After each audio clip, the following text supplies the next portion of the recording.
live a happy, healthy, whole life, mind, body, and soul. Welcome to the Connected Collective podcast. I'm Leslie, the founder of the Collective Compass. Today, we have two people here that I am so excited to invite to be able to share their experiences and elevating their own perspective. We have Ellie Norris, who is an incredible writer. I love the way that you're building your brand. And honestly, I feel like the best intro for you is to read a little excerpt off of your website. If that's cool with you, I'm going to do that right now. Yeah. So you said, I wouldn't have admitted this in the beginning, but I long to build an inspiring and empowering community and envision the book, your memoir, as the foundation of that. I never considered myself a leader because how dare you, right? I love that. Who do you think you are? But felt strongly compelled to show other women the ways that embracing my creativity saved me from my feelings of complacency. I wanted to use that creativity to help normalize being an ever-evolving, multifaceted person in an authentic and entertaining way. And I feel like that's everything that you're doing. The writers that you love to quote are some of my favorites. Really, really helped me in the beginning of my self-awareness and perspective journey. Thank you for being here today and sharing your expertise, and your vulnerability and telling your stories is definitely one of the main things that I love to connect to. And we have Katy Whittle, who has 14 years of marketing and product management experience. She has a master's degree in business, and she has experience working with diversity and inclusion within the companies that she's worked for. She is an incredible spirit and has so much authentic energy that I knew that she would be able to contribute so much to this conversation. And I want to thank you, Katy, for being here with us today. I just really appreciate you guys being here with me to share some of the ways that your perspective has evolved. I want to say thank you for inviting me to be here. It really was an honor that you reached out and considered me, a worthy voice to add to the conversation. I'm excited to talk to y'all and see where the conversation goes. So thank you. Great. I was just going to echo that and just say, thank you so much for having me. And, I truly admire what both of you are doing and the voices that you've created for yourselves and putting it out there. And I mean, it's really inspirational, especially having become a mother and going through a lot of really humbling experiences and seeing the work that you do to make yourselves and others around you better people really is very inspirational. So I feel like a little bit of a fish out of water with you two, but I'm excited to be a part of this conversation. Don't tell you know the truth about you, honey. We know. You are a fireball in the corporate world. So I'm going to go ahead and get started with the first question. Thank you guys for sharing those comments. So the first question that I have for you guys is, what is a perspective that you had as a child that no longer resonates with your perspective now? So where to start? I mean, I will say that I feel like a lot of, it's so interesting. My oldest child is almost 5 years old. And so I've had about 5 years of experience being a mother, and it's so interesting to think back on my own childhood as I'm experiencing my children's childhood and, how far I've come and where I've shifted in my thinking and how I want to, demonstrate ideals and things to my children. And so it's just funny to reflect on that because it's just so different from, what I thought it would be at this point in my life. But, I would say that probably the biggest thing that resonates with me now that I didn't consider as a child is basically this idea of, if it doesn't directly impact me, then it's not my problem.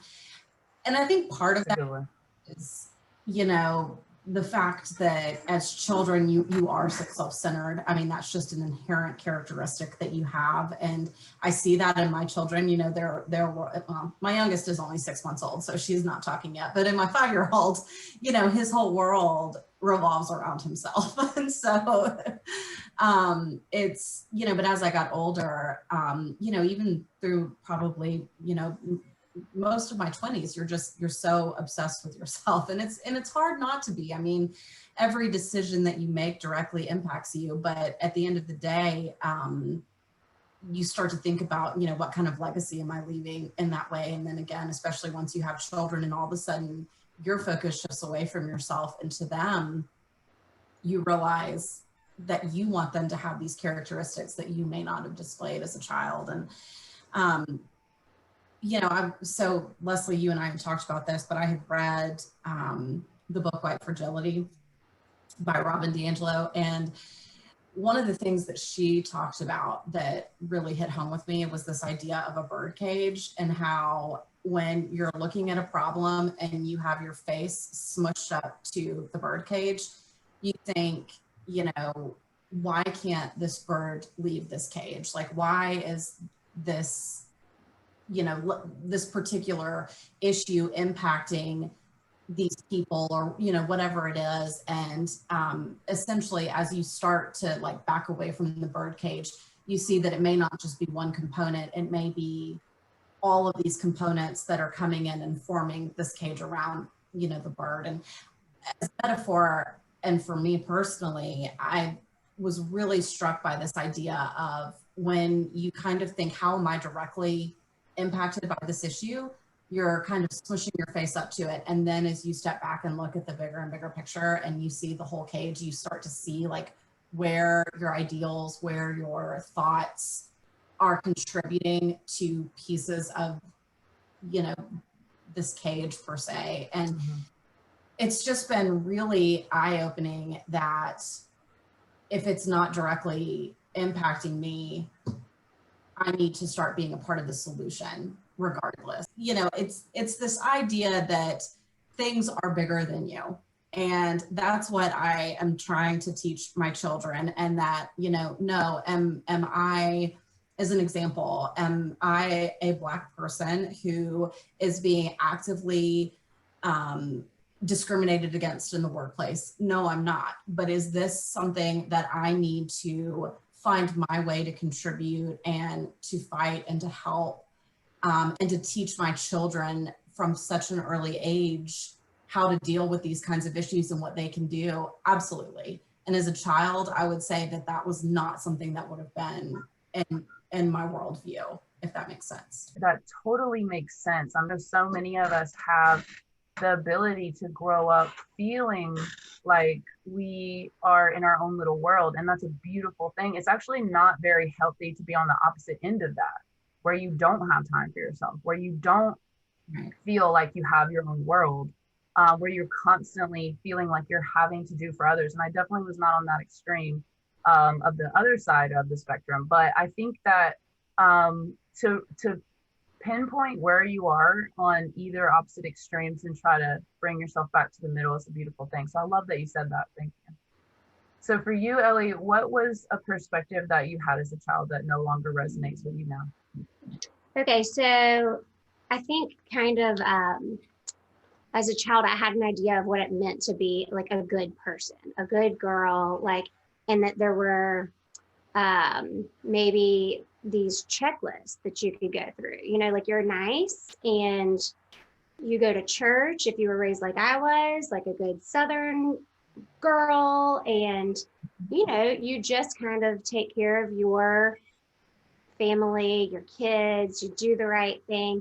But to Katy's point, so much of that was I had such a limited view of the impact that I could make and the responsibility that I had to try and make that. It doesn't just stop with your children or with going and showing up in the church service and then coming home and okay, now I'm good. And I think it can manifest in so many different directions for different people. And a lot of times I think being a good person is recognizing when you were maybe unaware of things. And sometimes it's embarrassing, right?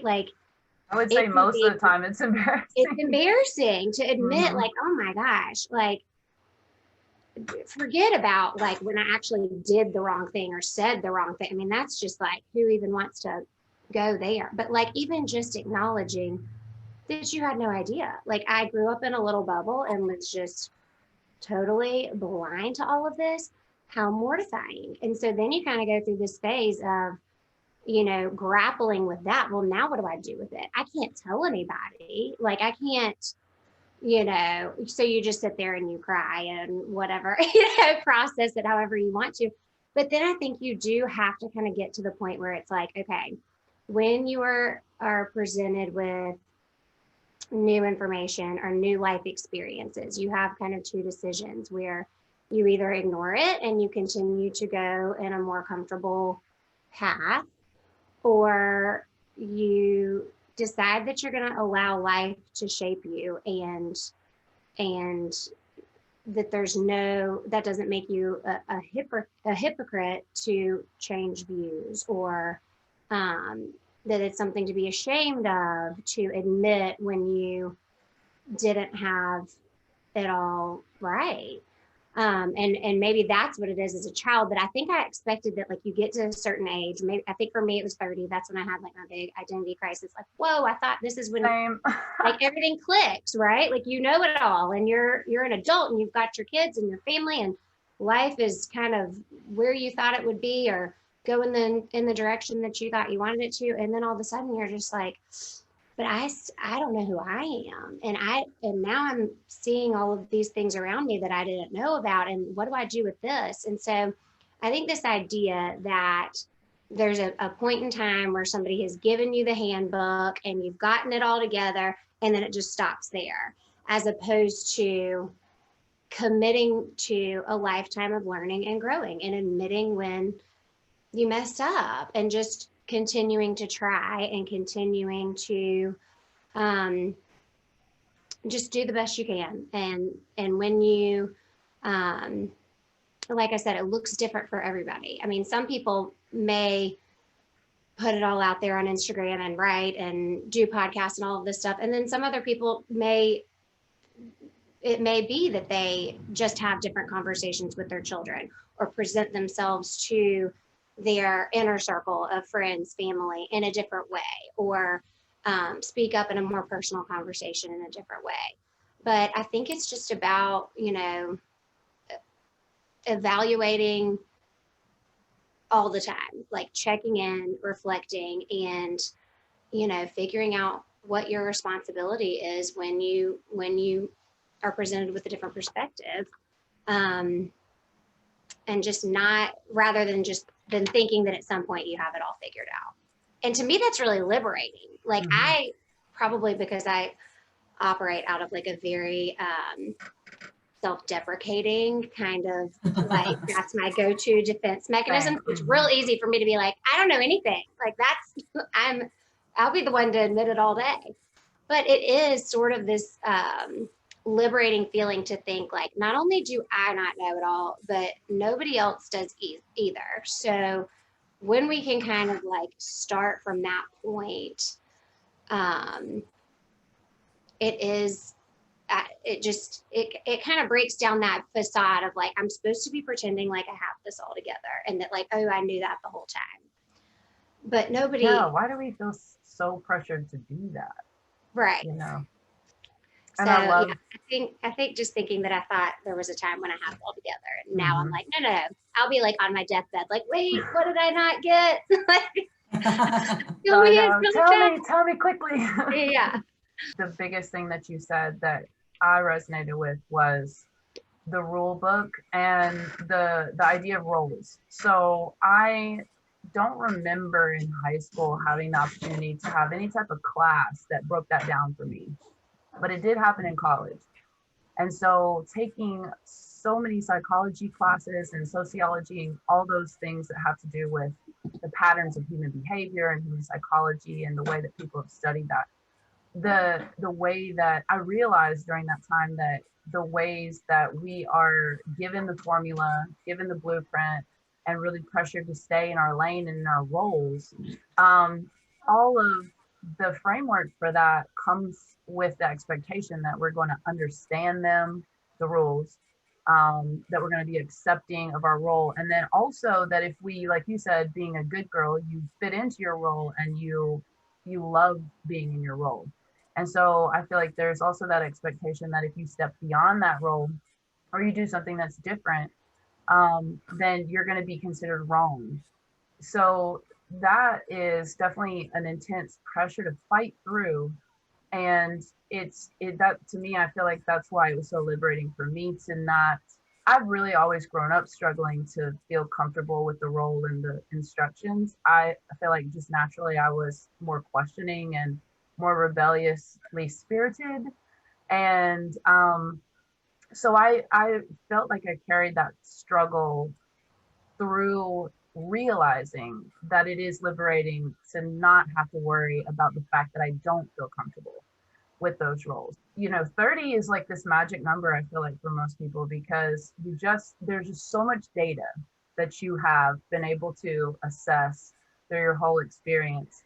And just so much shifting that happens from the time you're a young adult and a child to the time you're 30. It's like, it seems to be this magical tipping point of when you can really step back and see things with a more elevated perspective. So I think for the people that don't do that, like you said, continuously evaluating is the key.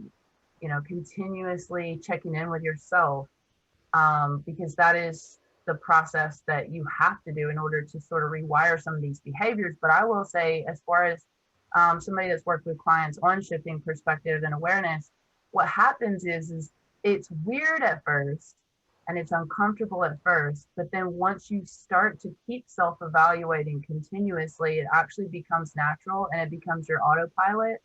And you have this whole different frame of mechanisms that you can use that will overpower that self-sabotaging, feeling to just say, I'm so embarrassed, I can't even process it. I'm just going to ignore what's going on with me right now. Because really you're just delaying it for later. So I love that you said all that. It just really hits home with me, especially with, and I don't know if it's so much of a, everywhere thing, but I know definitely in the South, we have sort of more of a specifically defined role for a woman.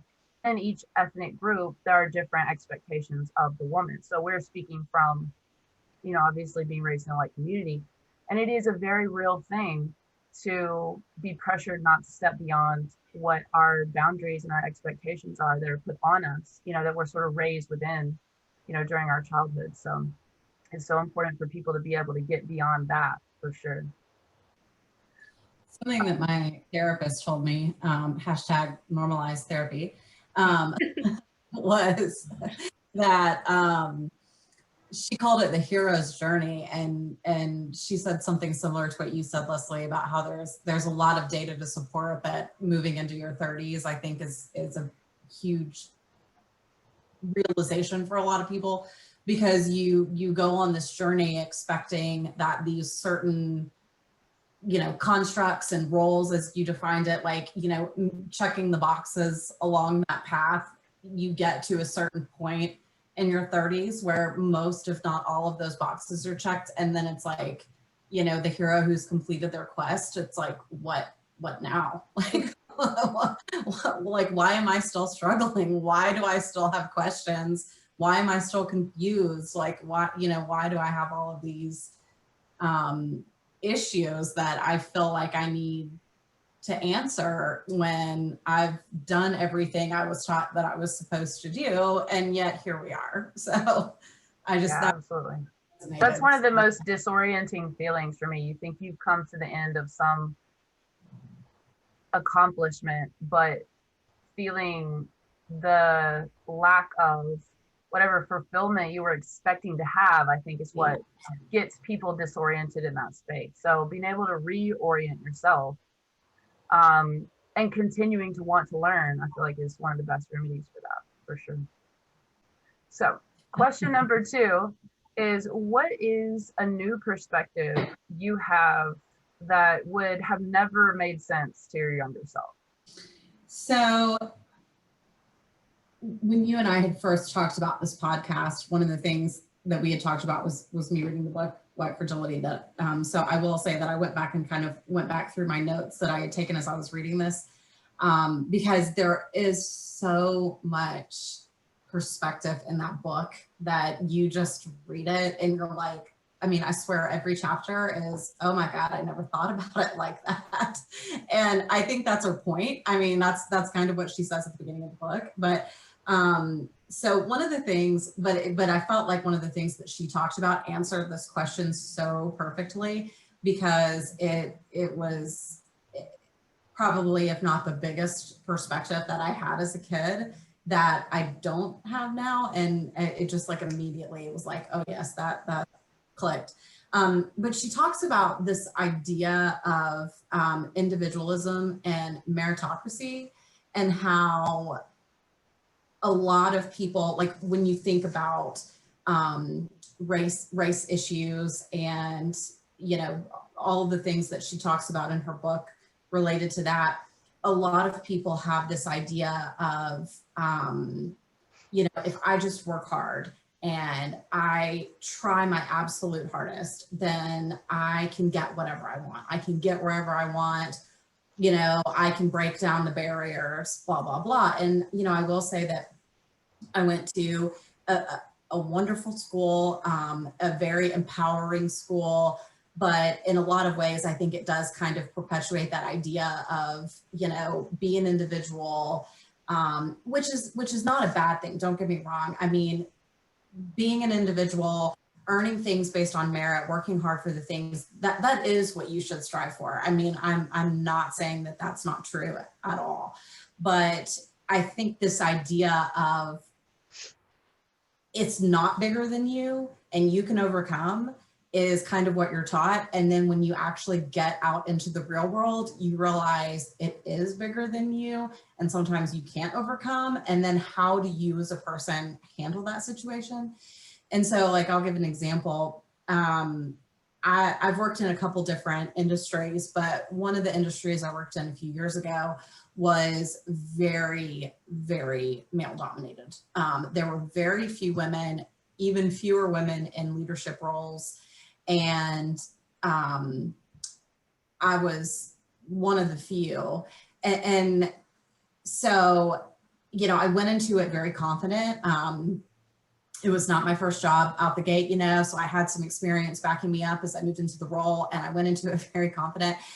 And I'll admit that probably for the first 3 or 4 months of that job, my jaw was just on the floor with how I would get treated as a woman. And the job that I had had prior to that role was in like a much more progressive company where they had like women's professional networks, and, you know, women had equal seats at the table, and there were a lot more women in leadership. And so that had kind of been my experience. And then having this harsh realization in my face that that is not the case everywhere, just really felt like a slap across the face of like, you may be the most qualified person in this room and everyone's going to treat you like you don't know anything. And it was because I'm a woman, and it was a huge slap in the face. And then in addition to that, my direct boss was from Indonesia, and his was even worse than mine. I mean, I could not believe some of the things that people would say to him and his face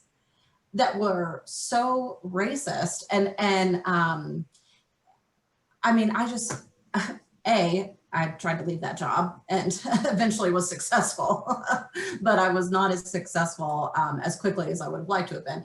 But B, it really was incredibly eye-opening that there are things that are bigger. There are social constraints and, you know, systemic constraints that exist. And even though you should try to work hard and be an individual and be yourself, you also need to recognize that there are things that we're still going to have to fight against.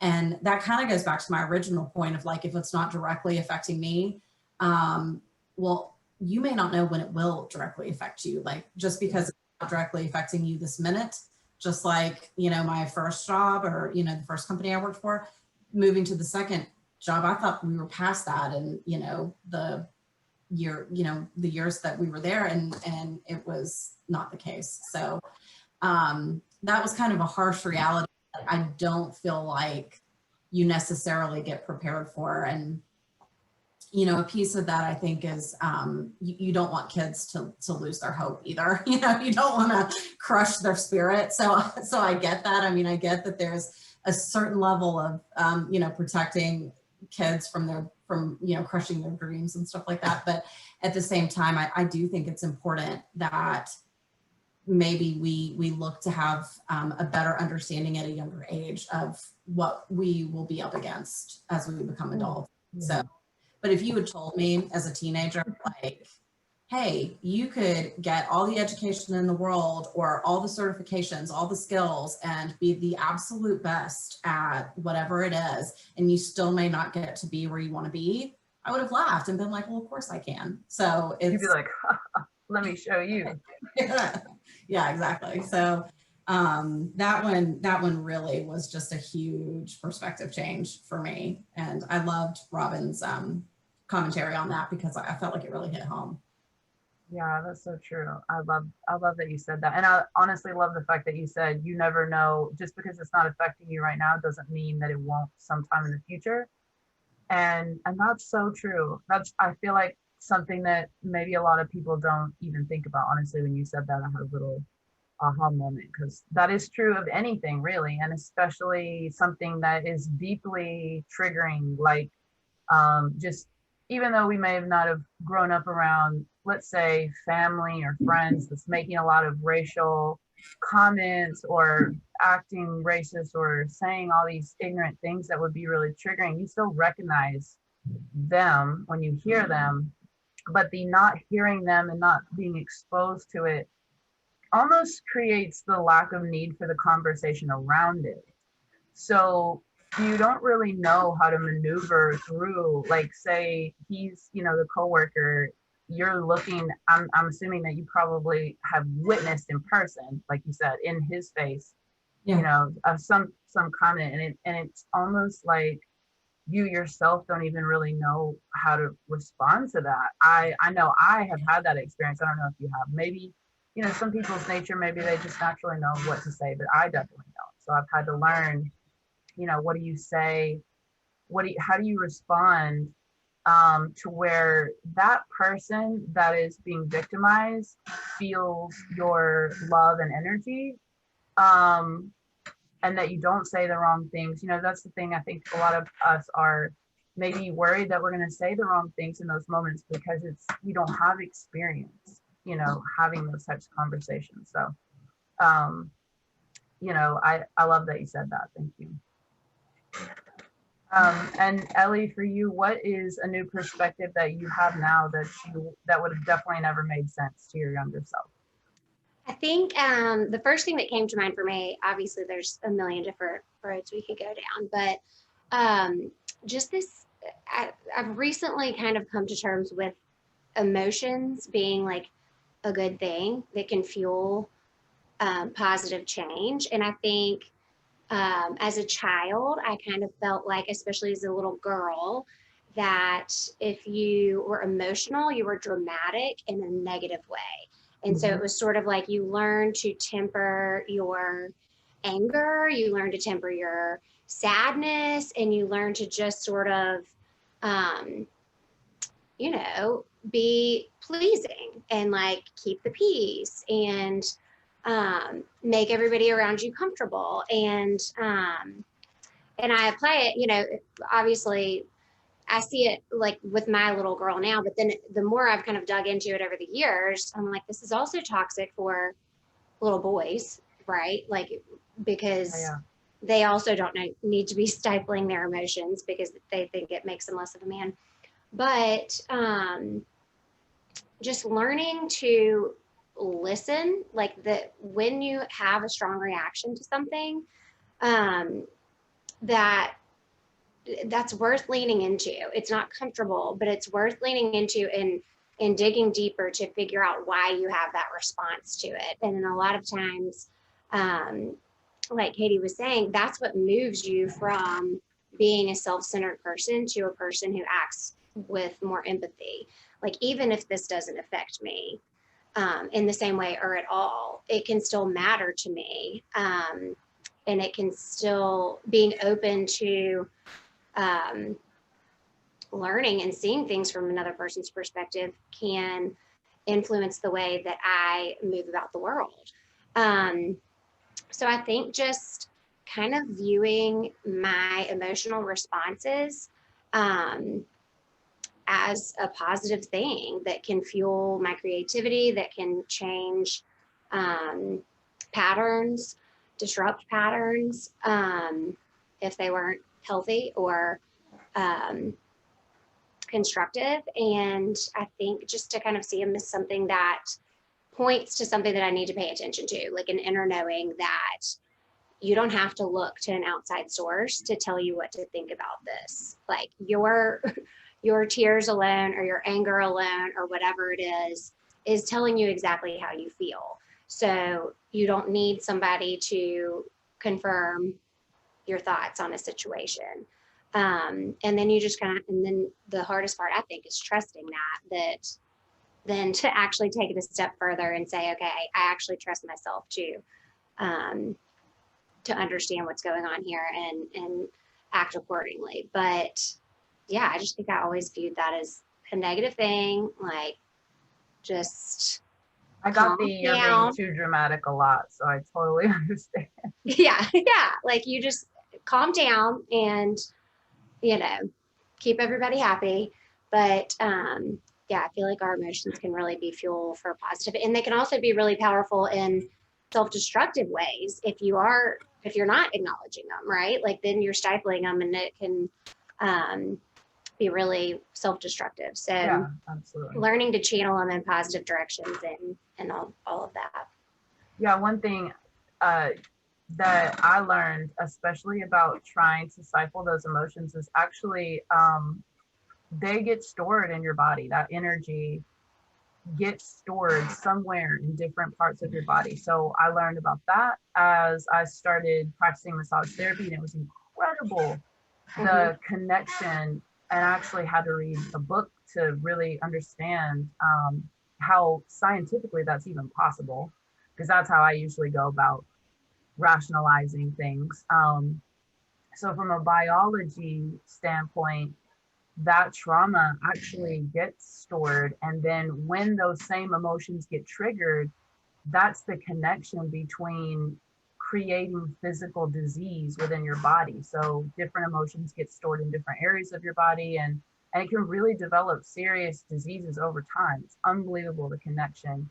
Not as if we didn't have enough reason to want to process our emotions in a healthy way, just from, how we connect to other people, how do we connect to ourselves and our mental state, but it absolutely takes a huge physical toll as well. I don't know if y'all have ever been stressed enough to where your hair starts falling out, but that's one good example I feel like a lot of people can relate to. I love that you said, even if it doesn't directly impact me, it still matters. If there was a motto of probably my childhood years of processing, it would be that, because I definitely got a lot of stories from people of their own experiences that were very different from mine. And when it was some story they were telling of a struggle that I didn't have any experiencing myself, I remember always being genuinely interested in what other experiences people are having that I've never had for myself. And so when I would share those stories with other people, it was like, why do you care?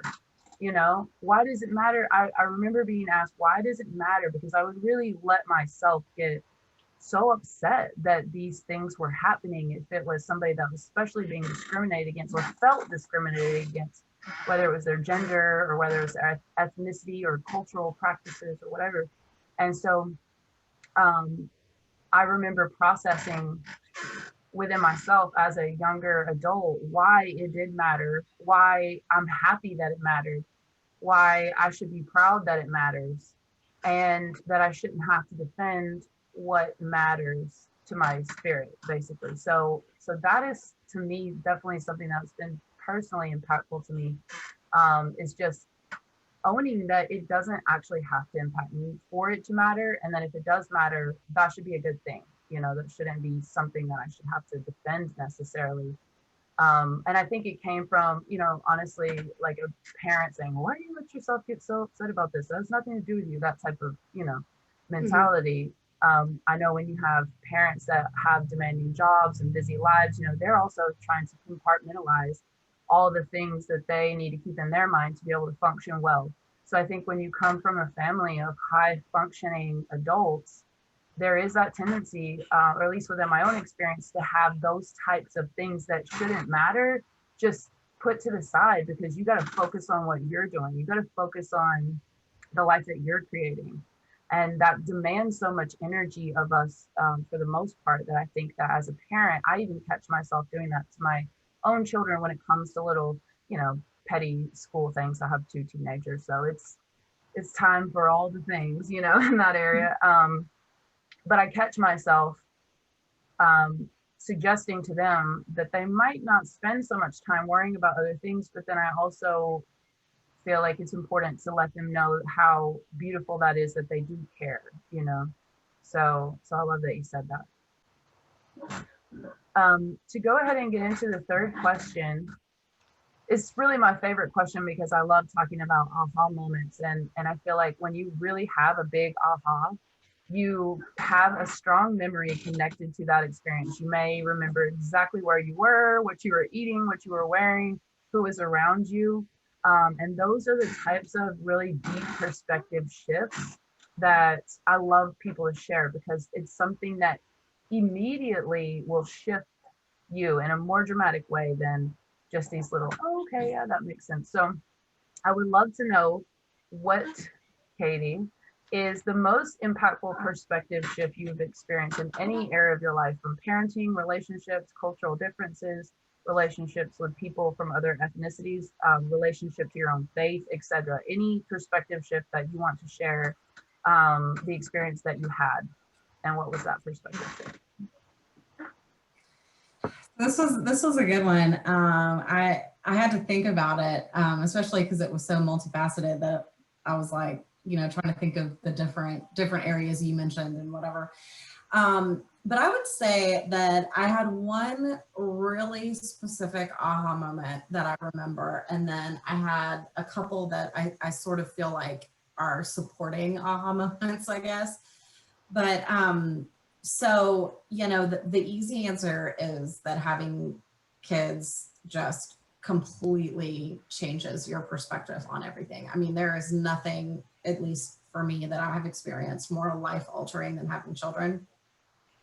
And what's funny about both of mine is that they were both, I was pregnant with both of them during the elections. So the past two elections, I was pregnant with both of my kids. And so I think that there is, especially this most recent election, being pregnant with my daughter, I think that there was something about going through those elections and what was going on in our country and all of the different topics that were being brought up, whether it was race, immigration, healthcare, all of the things. I feel like I was experiencing in such a heightened state being pregnant and having such like a surge of hormones, and then kind of coupling that with exhaustion. I just was so tired of it all. And I think we all were. I mean, I definitely think there was election fatigue, especially this go around. What I found and how that impacted me and my shifting kind of perspective was this thought of like what really, really matters. And there are so many things that come up, especially during election season, that people get so passionate about that really probably don't matter. And they just find this one thing that they are going to hook into, and that is going to be the end all be all of, you know, what they're going to be screaming about. And it just really made me look deep into myself and realize like what matters to me. Like I am so physically and emotionally exhausted from this. And so where am I going to put my energy? And it really, I felt that a lot of perspectives on a lot of things shifted. I mean, my opinions on immigration, politics, healthcare, all of these things, I felt like were going through a shift, and it was a lot to take at one time. And so it was just, it was very, very overwhelming. And I mean, I have never cried over an election. Like, I've been upset, I've been, you know, fearful or whatever, but like, I cried so much. And again, I know I was pregnant, but I cried so much through this election because I just couldn't figure out how I was feeling about things or how to process what I was feeling about things. And like, what was the right choice? What was the best for our country? What was the best for my family? And so all of that was a lot. And I felt like kind of going through both of those times for our country, again, in such like a heightened emotional state, it just really, I feel like I came out of both of those pregnancies just like a completely different person. And then, you know, add on top of that, becoming a different person with having children. So, and so I say that kind of as a backstory to the one kind of pivotal moment that I feel like I had. I was taking it was in between my first and second pregnancies, but I was taking a course on Brene Brown's The Gifts of Imperfection. If you've ever read that book, it's amazing. And so one of the questions that she asks, and that I was doing with this group that I was going through the book with, was to get a picture of yourself the last time you felt your most authentic self.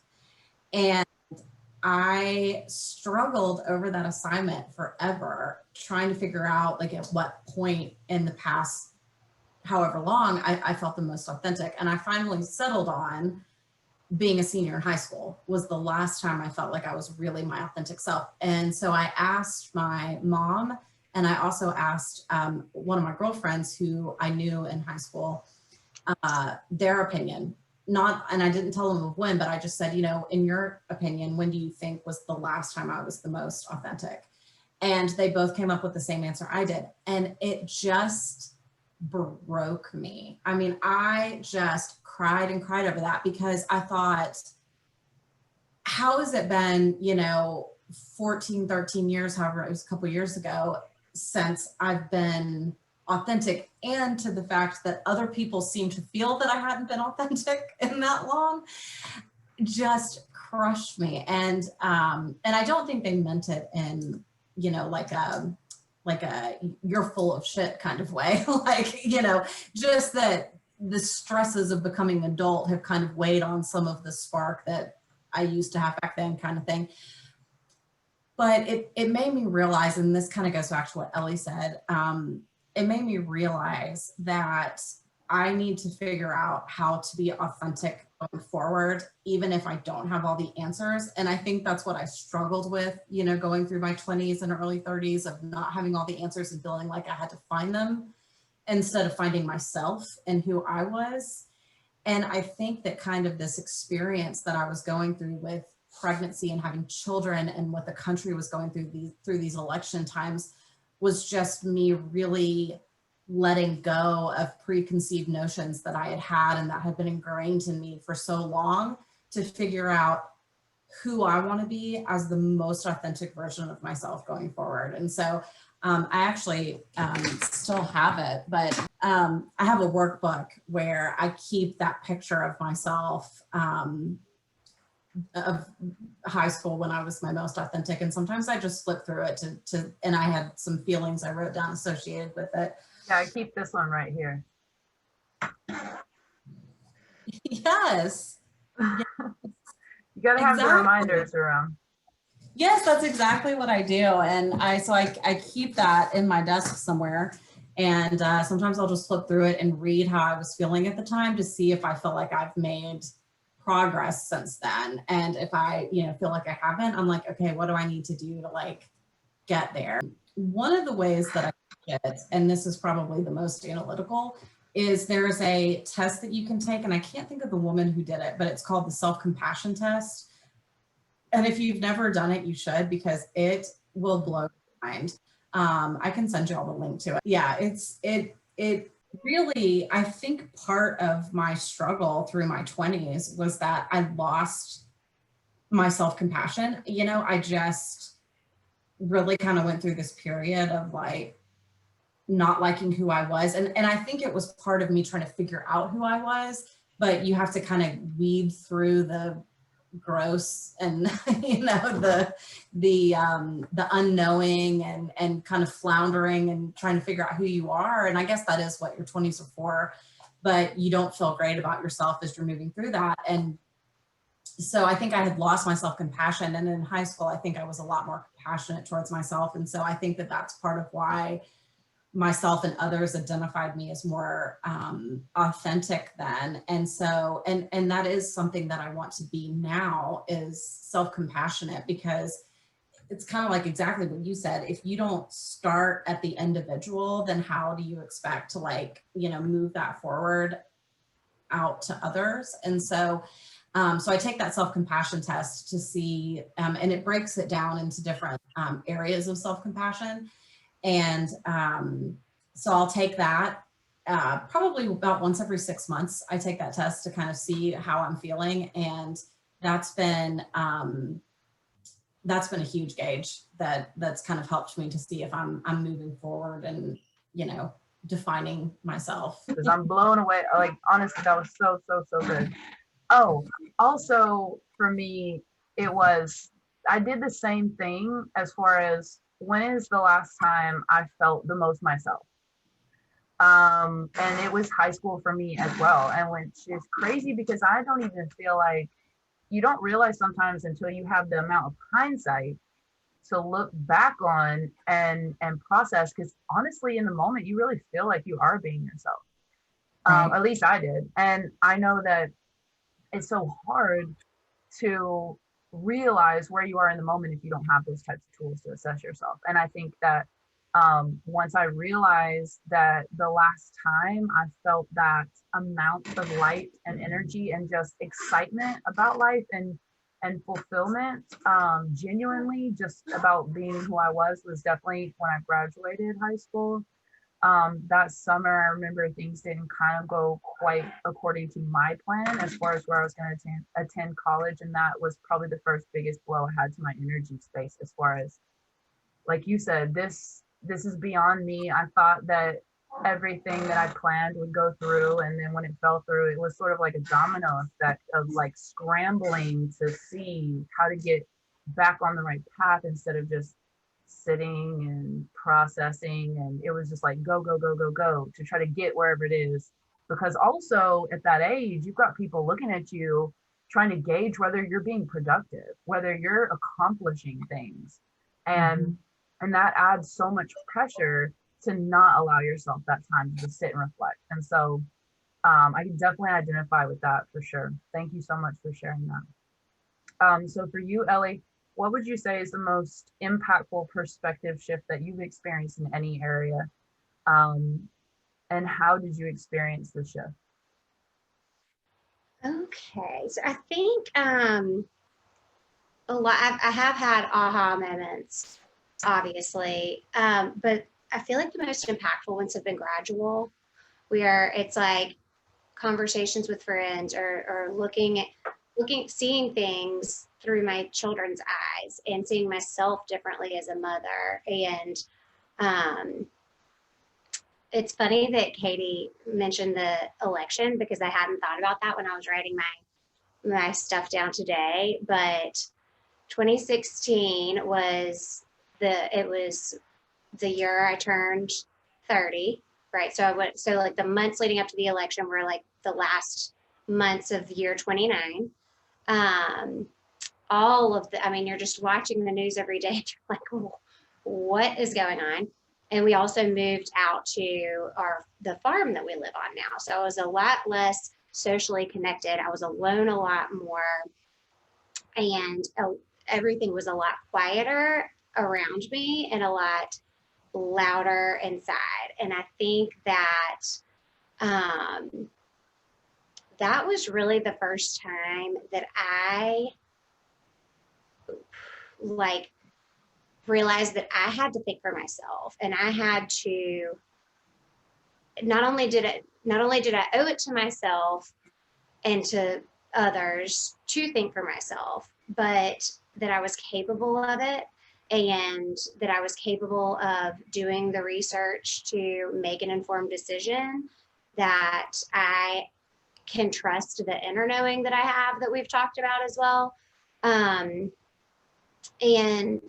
that it's a responsibility I have to do that I don't just look to my parents or my husband or my friends to tell me what to do in anything, but particularly at that time, it was just like, whoa, like everything that I knew to be true or just have accepted for so long is being thrown in my face, and it's like, what are you going to do with it? So I think just that process of unlearning and relearning, and the other funny thing about your response, Katy, is that one day I would literally sit in this room and go to Oprah.com, like queen of aha moments, and do quizzes. Like, what am I supposed to do with my life? Name of the quiz. And I would do them because I'm like, if anybody can tell me, it's Oprah, you know? Right. And one of them asked if you were going to tell a younger version of yourself something that she loved when she was a child. I think they used like 8 years old, that you don't do anymore, that would make her sad to know you don't do it anymore. What would it be? And I was just like, everything. Like, I don't do anything that I did when I was a kid that I loved. Like, I mean, I was like singing and playing and painting, and like everything was like creative and fun and open-hearted and open-minded and limitless. And I'm like, now I feel like I just, you know, am in this little box that I've created for myself of who I'm supposed to be and what I'm supposed to do. And so just kind of coming to terms with that and deciding to make a conscious effort to get to a point where I felt like I could trust myself to think for myself. And that's always the goal in anything that I write or anything that I share, is not to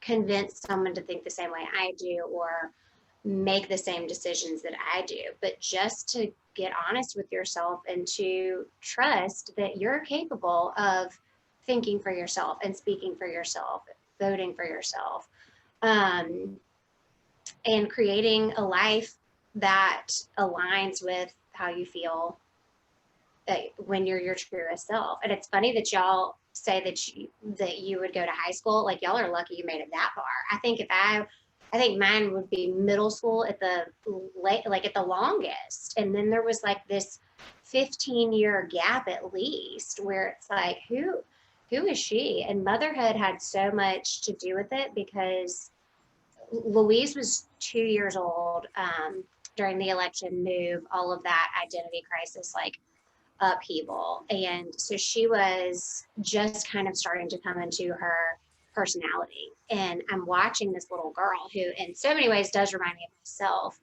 but Who she also looks like your husband's clone. is my husband's clone.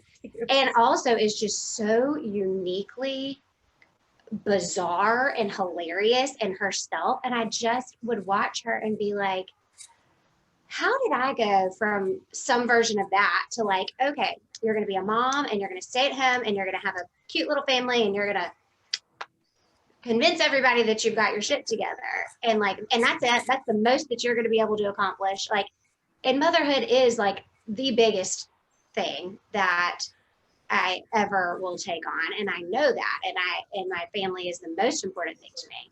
But just kind of realizing like I can be grateful for that and understand the magnitude of that role, but also expand personally and also continue to push myself and challenge myself, because that's what I would want for her. Like, if that little weird being grew up in a little box, I'd be like, that's the most devastating thing I've ever seen. Like, no, you got to do it all, you know? So just a lot of aha moments in the last 5 years in particular, but yeah, relate to everything Katy just said and all of that. So, you know, with any perspective shift, there has to be some type of resource that you encounter that will help facilitate that shift. So, you know, for anyone watching that has not actually done that research yet or encountered those resources just by synchronicity of the universe, then definitely check out anything Oprah does, anything Oprah gravitates towards as far as like books and authors, because her whole mentality, I feel like, is just to give you those moments of being able to realize, you know, there's more out there that you might not be seeing. And every book that she's ever recommended that I've ever picked up to read has been incredibly beneficial for just everything, mentally, physically, spiritually. So I love that she is an easy go-to platform to send people to.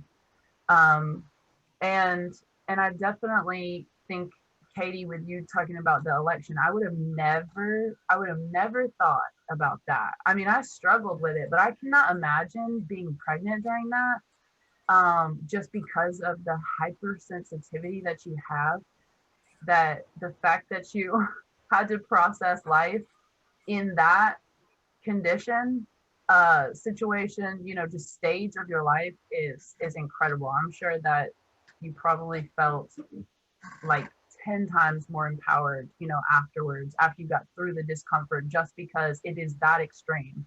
So I think that the more extreme the discomfort is, you can tell yourself the more extremely strong and tapped into your own self-belief that hopefully you will feel coming out the other side. So, you know, whether it's gradual or whether it punches you in the face one day, I think that overall you're still going to have that shift. So regardless of how it happens, it's a beautiful thing. And it's so necessary. And as long as you align yourself with being open-minded and you're the type of person that wants to learn and you want to see more and you want to understand and you want to be curious and all of the things, especially on behalf of our children, I know that as mine have gotten older into their teenage years, it is more complex than I would have ever imagined. Every thing that I needed to shift within my own self has bubbled up, that I maybe thought I had all the way processed and dealt with and maybe was less triggered by. It bubbles back up when they're teens and you're watching them go through that whole stage of fumbling, you know, that we did. And it's been such a beautiful thing. It's been really incredible to process all the things that you learn through parenting. So even if you're somebody that doesn't have kids of your own, you can still be around children. I feel like children are our biggest teachers because they're in that space where they are just so comfortable being their authentic self, and they're not yet sort of pressured usually to, you know, especially before middle school, to even consider what anyone else is thinking of them.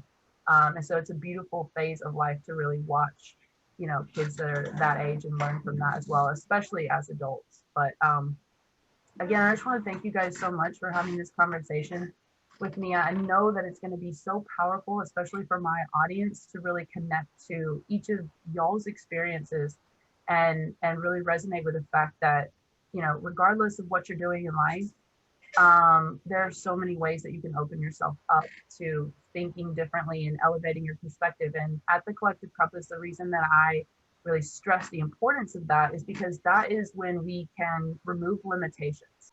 You can see yourself as somebody you can believe in to maneuver through all those things and just get where you want to go regardless of what is in front of you. So is there anything you guys have coming up that you want to promote? Ellie, I know that you have mentioned your memoir on your website. I don't know what the timing of that is as far as you putting it out to the world, but I know I personally can't wait to read it. And so is there anything you want to share that you have coming up that you're working on?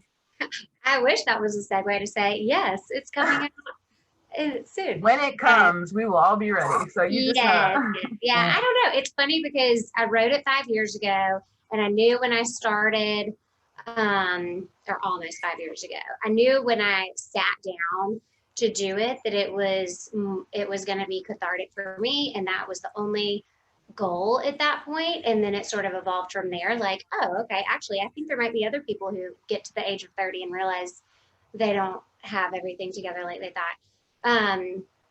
But it has been funny that I was trying so hard to like push it and publish it and all of these things right out of the gate. And I had a very wise mentor, and I didn't like what she had to say at the time, but she's like, it feels a little bit early, and it feels like this is the beginning part of it. And so it's not that this is not worth putting out there. It's just that maybe you give it a little bit of breathing time.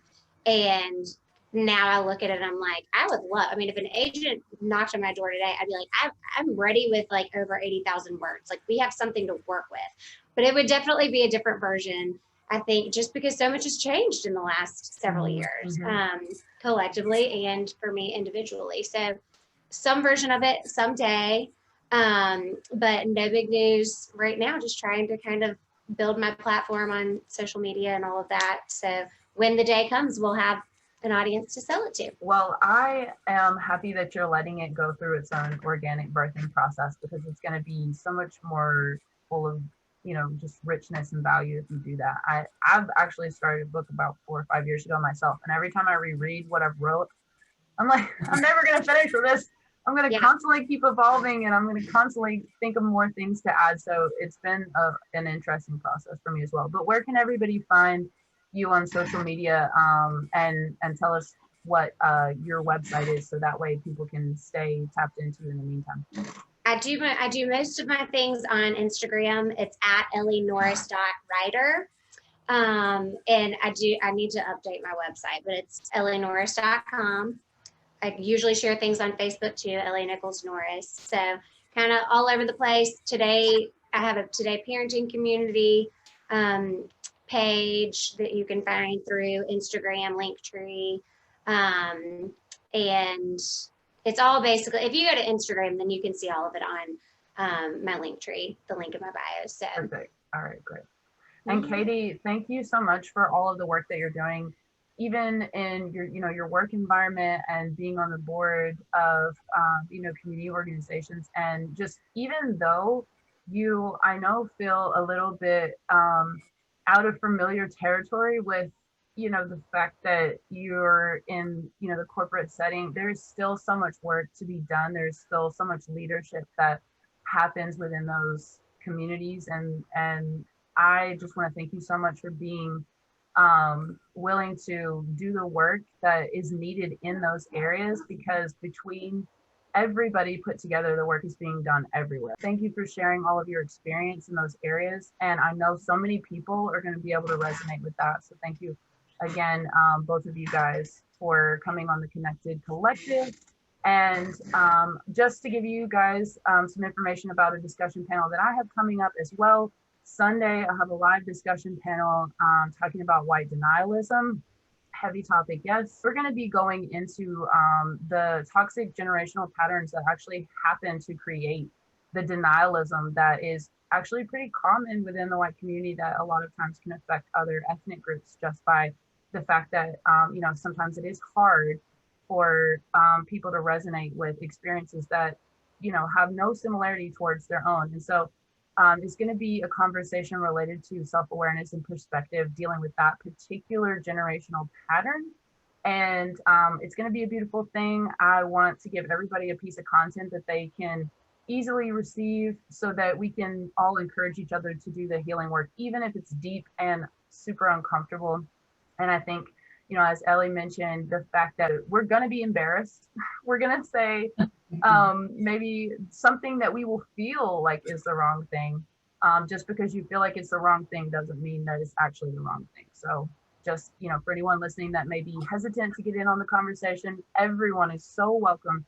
And I appreciate anyone's support in tapping into that conversation. And thanks to all the panelists that I have participating. You guys are experts in what you know and what you do. And I am honored that you guys would want to be a part of the discussion panel. So again, if you're not already subscribed to the Collective Compass on YouTube, that's where you will find this video and the live discussion panel and any upcoming videos we have.